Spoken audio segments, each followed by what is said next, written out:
Bonjour, aujourd'hui je vais vous proposer une leçon sur les forces et nous allons maintenant appliquer le principe d'inertie. Vous connaissez tous évidemment par cœur. Allez, on y va, c'est parti.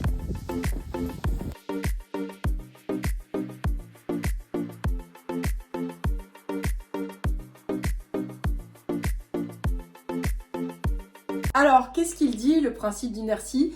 Il dit que tout corps persévère dans son état de repos ou de mouvement rectiligne uniforme si les forces qui s'exercent sur lui se compensent, c'est-à-dire que si la somme vectorielle de ces forces est égale au vecteur nul.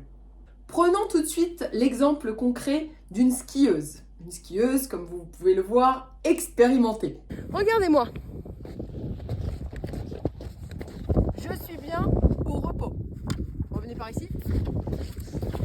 Si je suis au repos, pouvez-vous maintenant me dire quelles sont les forces qui agissent sur moi?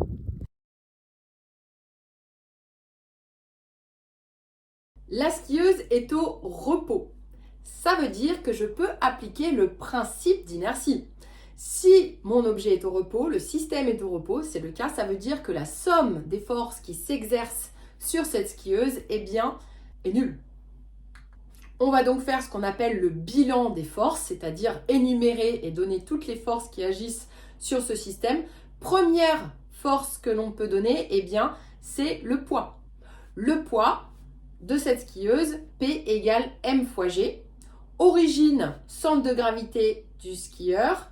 Direction verticale, sens vers le bas. Et pour déterminer sa valeur, on applique la formule P égale M fois G. Deuxième force qui agit sur cette skieuse, eh bien, c'est la force qui va compenser le poids. N'oublions pas que P plus l'autre force qui est en fait la réaction va être égale au vecteur nul. Cette réaction, le point d'application, ça va être le point de contact entre le sol et les skis. Alors, il y en a plein en fait. Vous allez vous décider d'un point de contact en fait, qui va récapituler toutes les petites forces qui s'exercent avec le support. La direction est verticale et le sens cette fois-ci est vers le haut. Pour calculer la valeur de R, les deux valeurs doivent être identiques. Maintenant regardez bien, mon mouvement est rectiligne et uniforme. Passe au mouvement rectiligne et uniforme. Même chose, on applique encore le principe d'inertie. Si votre système a un mouvement rectiligne et uniforme, alors la somme des forces qui va s'exercer eh bien, sera aussi égale au vecteur nul. Toutes les forces vont se compenser dans votre système. Je m'intéresse maintenant au bilan des forces qui agissent sur cette skieuse.